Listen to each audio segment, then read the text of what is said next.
बिस्मिल्लाहिर्रहमानिर्रहीम। कैसे हैं भैया आप लोग? रटना नहीं है, समझना है। Sindh text book board matric chemistry chapter number 12 carbon nitrogen and their compounds part 3 ये थर्ड वीडियो बनने जा रही है। इसके ऊपर कॉपी पेन से ले लीजिए, लेक्चर को नोट करना है और मुस्कुराते रहना।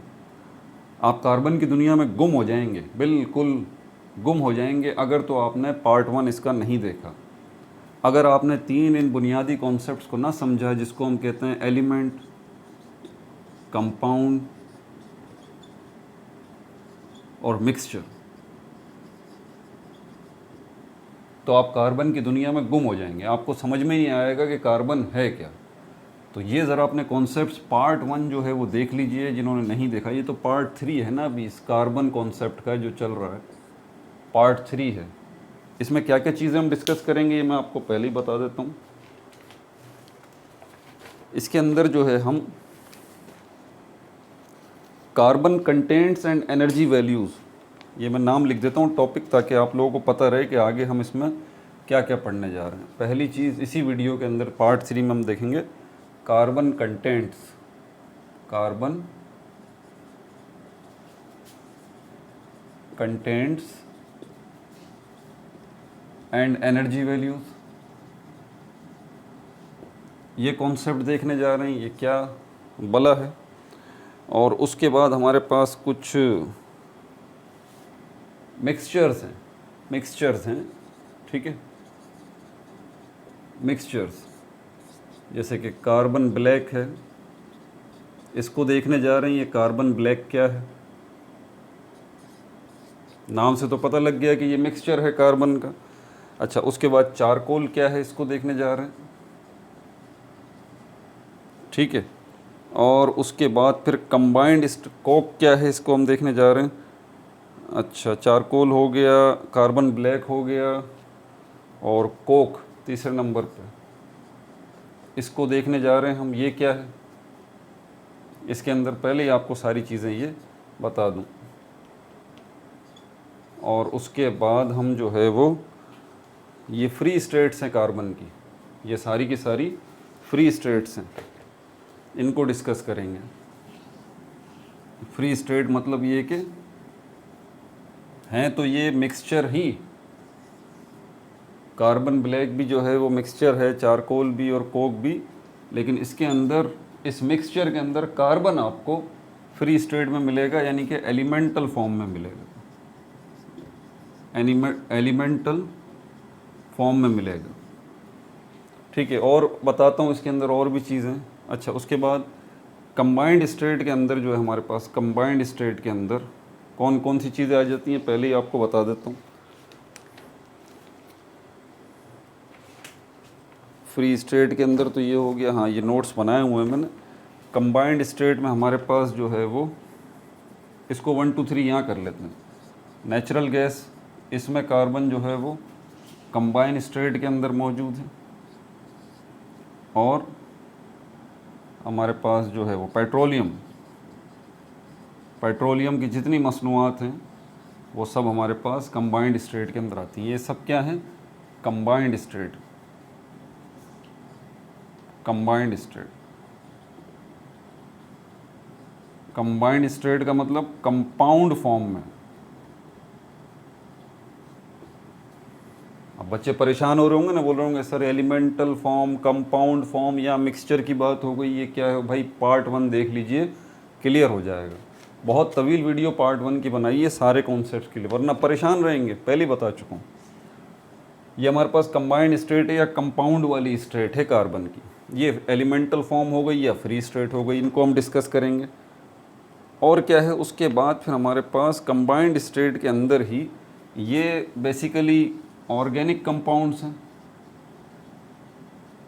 ऑर्गेनिक कंपाउंड्स, ऑर्गेनिक कंपाउंड्स, और इनको हाइड्रोकार्बन्स भी कहा जाता है। इनमें भी कार्बन मौजूद है, सारी तफसीलात आगे बताऊंगा। अब कंबाइंड स्टेट के अंदर ये हाइड्रोकार्बन हो गया या ऑर्गेनिक कंपाउंड्स हो गया, इनमें हमारे पास ये 2 कैटेगरी हो गई, नेचुरल गैस और पेट्रोलियम। हल्का हल्का सा इनका ओवरव्यू लेंगे।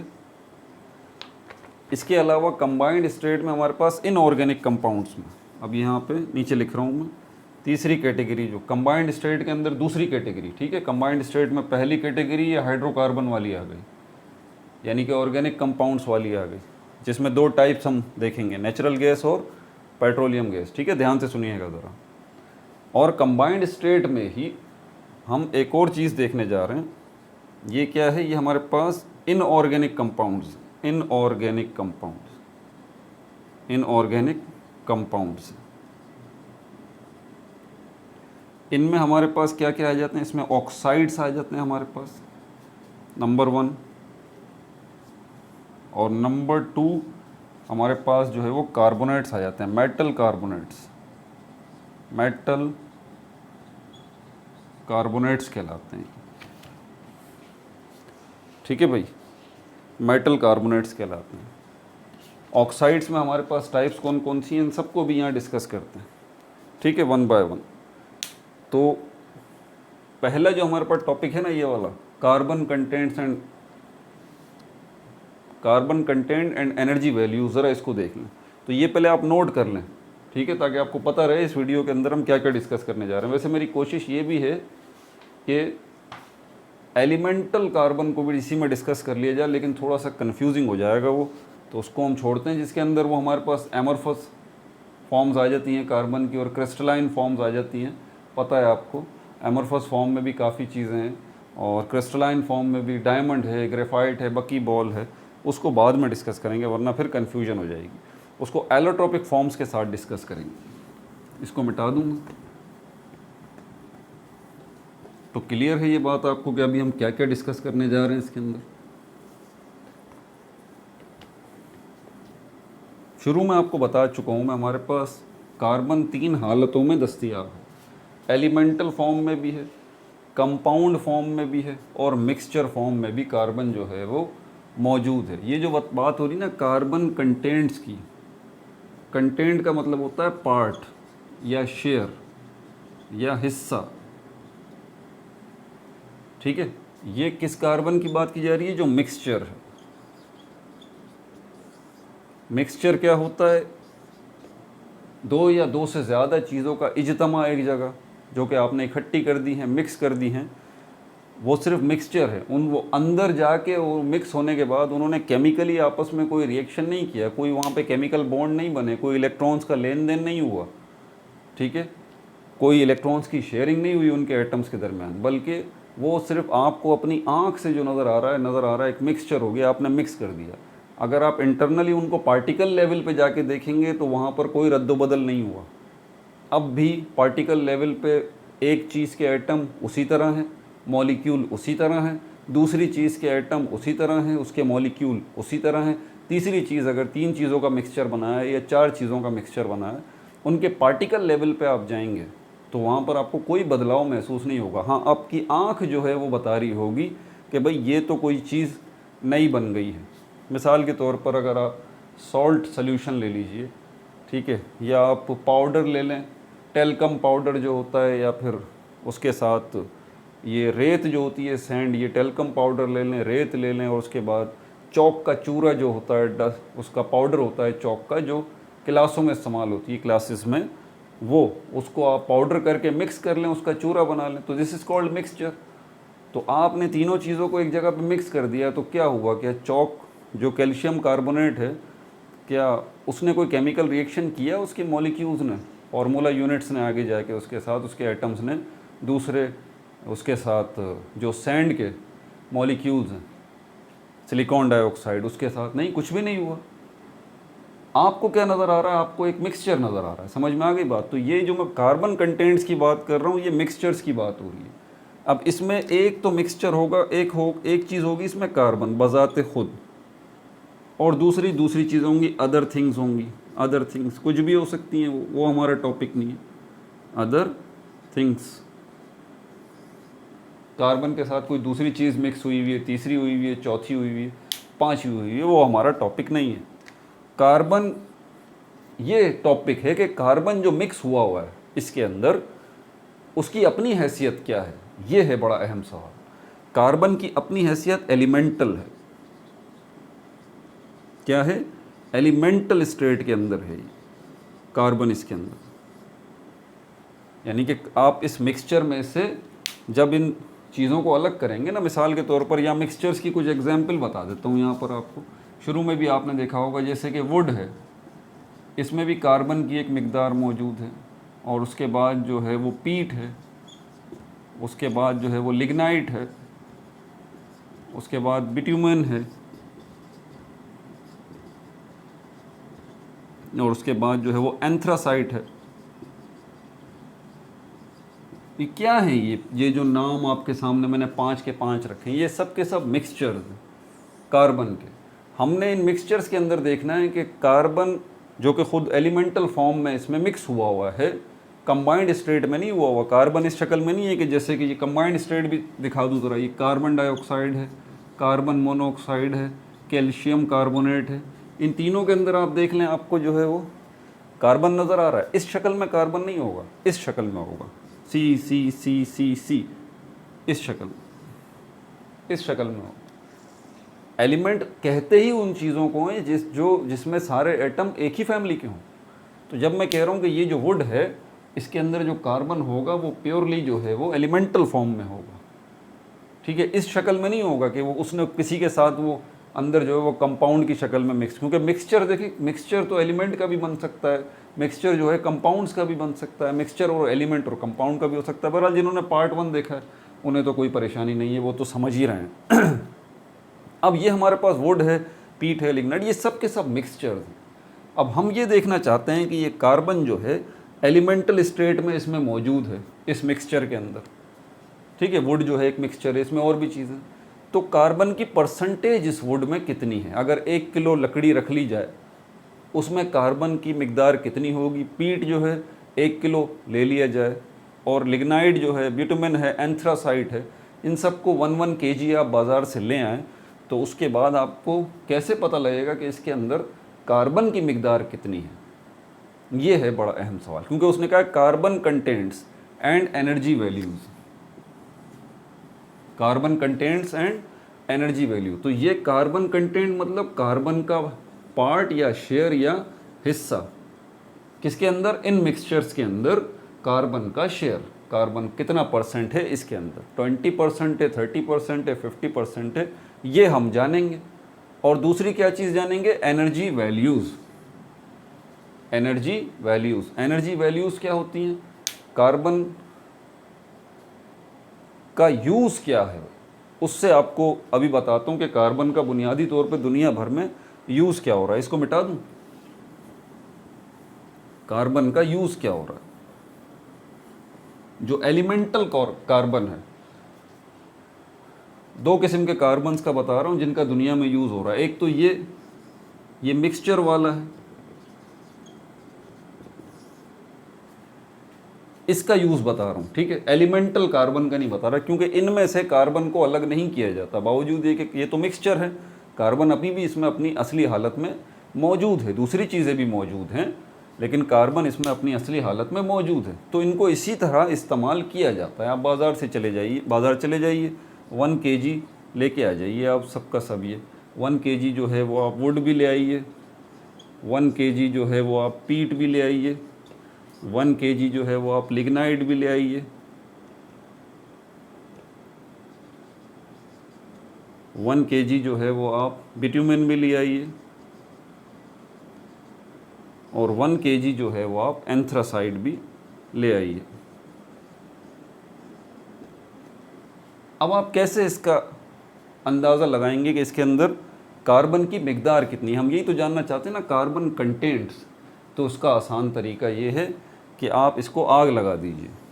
क्यों आग लगा दे भाई? उसकी वजह ये कि बेसिकली ये फ्यूल्स हैं। फ्यूल्स को उर्दू में ईंधन कहा जाता है।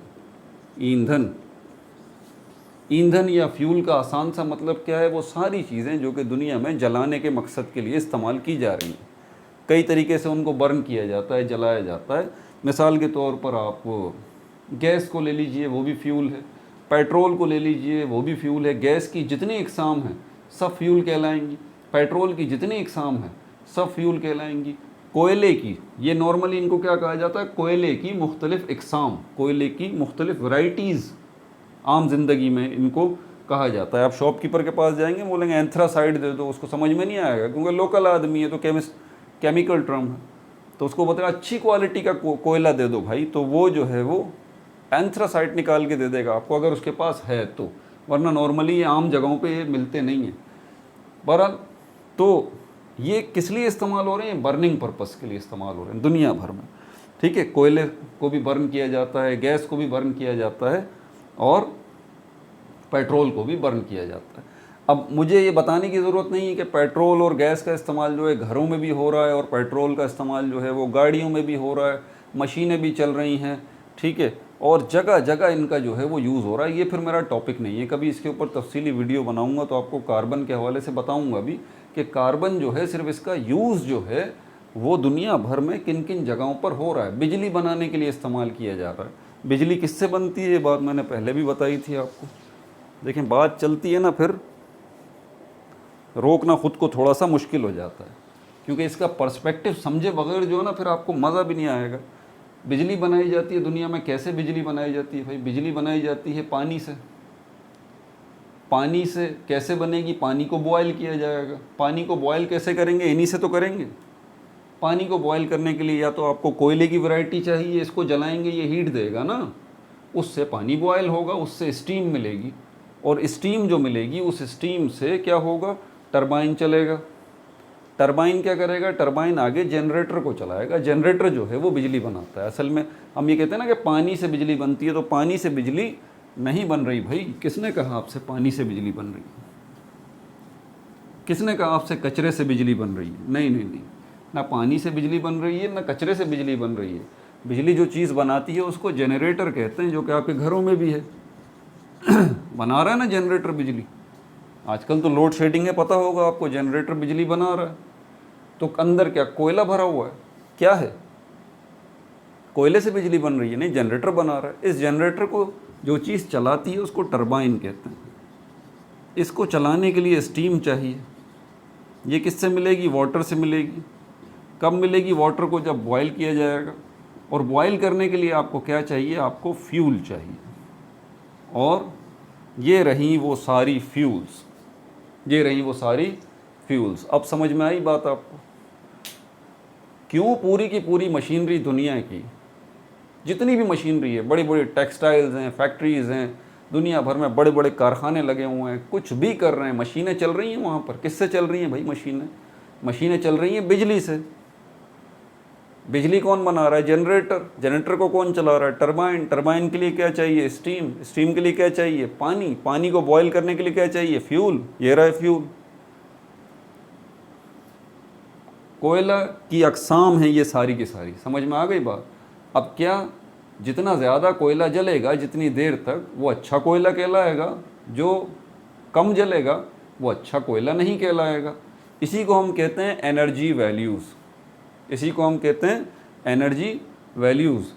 तो इसका मतलब आसान सा फ़िलहाल अभी ये समझ लीजिए कि जितना ज़्यादा देर तक कोयला जलेगा, जितनी ज़्यादा देर तक वो हीट प्रोड्यूस करता रहेगा, उतना ही उसकी एनर्जी वैल्यू ज़्यादा होगी। आप ये सब 1-1 किलो ले आइए बाज़ार से और एक साथ इनको आग लगा दीजिए। उसके बाद देखें कौन जो है वो कितनी देर तक जल पाता है। बस जितनी ज़्यादा देर तक वो जलेगा उतनी ही ज़्यादा वो क्या देगा। अब आप बोलेंगे सर ये जलेगा तो इसके जलने से तो आग निकलेगी। भाई आग निकलेगी तो हीट भी तो निकलेगी। हीट नहीं निकलेगी क्या? और हीट क्या है? Heat is a form of energy. Heat is a form of energy. तो वो कह रहा है कि इनको बर्न करने से एनर्जी मिलेगी, तो बात तो वही है ना, हीट मिलेगी। तो हीट क्या है? Heat is a form of energy. ठीक हो गई बात? अब इसको मिटा दूं।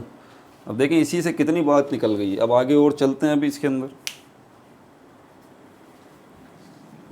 अब इनकी एनर्जी वैल्यूज़ भी लिख देता हूँ मैं।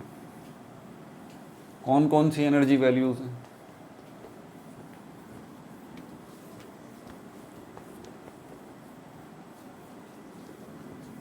अब आप पानी को बॉयल करने के लिए गैस नहीं जलाएंगे। गैस जो है वो महंगा ऑप्शन है। आप पेट्रोल नहीं जलाएंगे पानी को बॉयल करने के लिए, वो भी महंगा ऑप्शन है। आपकी कोशिश ये होगी कि कोयले की अच्छी इकसाम को ज़्यादा से ज़्यादा जलाया जाए, क्योंकि मेन चीज़ जो है वो हीट है। अब इसके अंदर ये इसकी एनर्जी वैल्यूज़ आ गई, ये लिखी हुई हैं। और कितना परसेंट होता है इसके अंदर वुड का लिखा हुआ है देखिए, और ये इसका परसेंट लिखा हुआ है, परसेंट। मैं बता चुका हूँ कि वुड जो है क्या है, एक मिक्सचर है। इसके अंदर 50% जो है वो कार्बन होता है, 50% कोई दूसरी चीज़ होगी। अब 50% कार्बन होता है तो ये 19,800 किलो जूल्स पर किलोग्राम देता है। ठीक है, वुड। अभी उसकी बताता हूँ आगे तफसील, परेशान नहीं हो। उसके बाद फिर पीट आ जाता है, लिग्नाइट आ जाता है। पीट, लिग्नाइट है,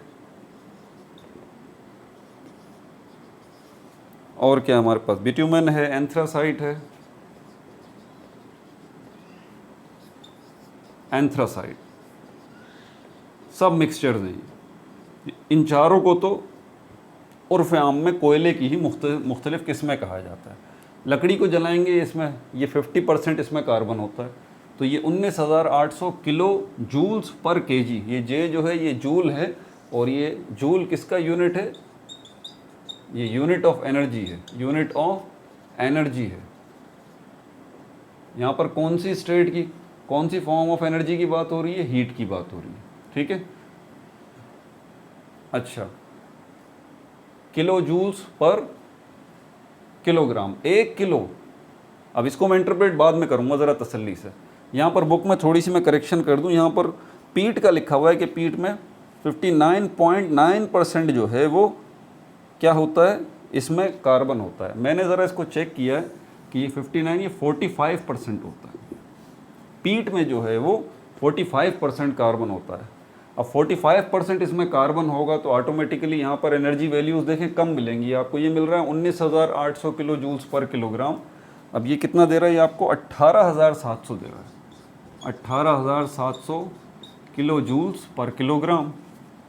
उसके बाद लिग्नाइट की तरफ चलते हैं, तो लिग्नाइट जो है वो तकरीबन 61.8 जो है परसेंट इस लिग्नाइट में कार्बन एलिमेंटल फॉर्म में मौजूद होता है। और एनर्जी कितनी मिलती है आपको, 20,900 से 25,700 किलो जूल्स पर किलोग्राम आपको एनर्जी ये देता है। देखें किस तरह से एनर्जी वैल्यूज़ बढ़ रही हैं ना, कार्बन की परसेंटेज बढ़ रही है तो एनर्जी वैल्यूज़ भी बढ़ रही हैं।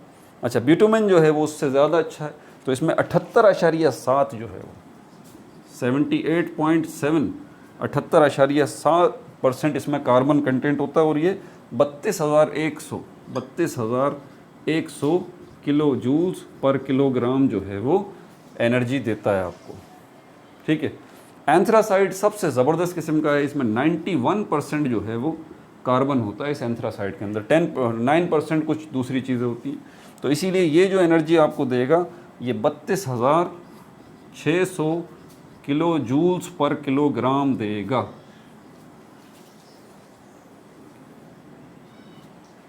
ठीक हो गया भाई। अब मैंने क्या शुरू में, वीडियो के शुरू में क्या बोला था, मैं तो इसमें ये कार्बन ब्लैक भी बता दूंगा और ये भी बता दूंगा, वो भी बता दूंगा। देखें कितनी बड़ी वीडियो हो गई इसी के ऊपर। अब मैं क्या करूं, हाँ इसीलिए पार्ट 4 के अंदर फिर आपको मैं वो एलिमेंटल फॉर्म कार्बन की, वो चारकोल वगैरह वो सब जो है अगली वीडियो में तफसील से बता दूंगा। अभी सिर्फ इस पर यहाँ मैं ख़त्म करता हूँ कि ये कि जो लिखा हुआ है ना, ज़रा इसको समझ लें ताकि आपको थोड़ा सा महसूस हो, मज़ा आए इसको ज़रा करने में। ये बोल क्या रहा है, मैं यहाँ मिटा के इसको ज़रा क्लियर करता हूँ। आप 1 किलो लकड़ी ले आइए बाज़ार से, मिल जाएगी आपको। 1 किलो वुड ले आइए, 1 kg वुड, 1 kg वुड। आप इसको आग लगा दीजिए। इससे क्या होगा, आग लगेगी तो आग से क्या मिलेगी आपको, हीट मिलेगी। फायर से आपको क्या मिलेगी, आपको हीट मिलेगी। हीट की मिकदार को मेजर करने के लिए हमारे पास कैलोरी मीटर होता है, कैलोरी मीटर। वो कैलोरी मीटर भी आपने साथ ही लगाया हुआ है कि भाई चेक करो ज़रा कितनी हीट जो है रिलीज़ हो रही है। कैलोरी मीटर कैलकुलेट करता जा रहा है, करता जा रहा है। ये 1 किलो पूरा का पूरा वुड जो है वो जल गया, और कैलोरी मीटर ने आपको आखिर में बताया कि जनाब 1 किलो वुड जलने से हीट जो है वो कितनी कैलोरी। अब यहाँ पर बच्चे बोलेंगे सर आपने एनर्जी का यूनिट जूल बताया है। कैलोरी भाई, जूल जो है वो जनरली सारी कोई सी भी एनर्जी हो उसका जनरली सबका ये यूनिट होता है, लेकिन ख़ास तौर पे हीट के लिए एक स्पेसिफिक अलग से यूनिट है जिसको कैलोरी कहा जाता है। समझ में आ गई बात? अच्छा, इसकी वैल्यू जूल और कैलोरी, 1 कैलोरी और 1 जूल के अंदर थोड़ा सा फ़र्क होता है, दोनों की सेम वैल्यूज़ नहीं होती। जैसे कि हमारे पास 1 किलोमीटर और 1 माइल, इसमें फ़र्क होता है। तकरीबन 1.5 किलोमीटर 1 माइल के बराबर होता है। माइल बड़ा होता है, किलोमीटर छोटा होता है। इसी तरह हमारे पास इसमें कैलोरी और जूल, इनकी वैल्यूज़ में भी थोड़ा सा फ़र्क होता है। कैलोरी ज़्यादा होता है, जूल कम होता है। बहरहाल आगे चलते हैं। तो ये कैलोरी मीटर जो है वो आपको बता रहा है कि हीट इतनी प्रोड्यूस इसमें हो रही है। इन द लास्ट जब 1 किलो ये जल गया तो उसने क्या बोला, 19,800 जूल्स नहीं। अच्छा, मैंने ये कैलोरी मीटर को भी ज़रा गलत ले लिया यहाँ पर। जूल्स को मेजर करने के लिए जो है वो हमारे पास दूसरा एक डिवाइस होती है। सॉरी भाई, ठीक है, ये मेरा टॉपिक नहीं था, इस वजह से ये मुझसे गड़बड़ हो गई है। बहरहाल कैलोरी मीटर को ही फ़िलहाल सपोज कर लेते हैं कि ये जूल्स की वैल्यू दे रहा है, आपको कन्वर्जन हो जाएगी बाद में। तो 19,800 किलो जूल्स आपको मिल रही है। 19,800 जूल्स एनर्जी नहीं मिल रही, बी केयरफुल अबाउट इट जी, ज़रा फ़र्क रखिएगा इसका। 19,800 जूल्स आपको एनर्जी नहीं मिल रही, 19,800 किलो जूल्स मिल रही है। ये किलो जूल्स और जूल्स की मिसाल ऐसे ही है जैसे कि ग्राम और किलोग्राम की है। अब समझ में आया? किलोग्राम और ग्राम से तो हम बड़े वाकिफ़ हैं ना, किलोग्राम और ग्राम फ़र्क समझ में आया? तो ये बात है कि ये किलो जूल्स है भाई। तो 19,800 किलो जूल्स आपको जो है वो एनर्जी मिल रही है अगर आप 1 किलो जो है वो कोयला ये वुड को जो है वो जलाते हैं। ठीक है भाई, बाकी वैल्यूज़ खुद कैलकुलेट कर लीजिएगा। अपना बहुत ज़्यादा ख्याल रखिएगा। पार्ट 2 में इंशाल्लाह, पार्ट 4 में फिर इनकी टाइप्स को देखेंगे, फिर आगे और मज़ीद जो है इसमें हम जाएंगे आगे। अपना बहुत ज़्यादा ख्याल रखिएगा। No like, no subscribe, only share.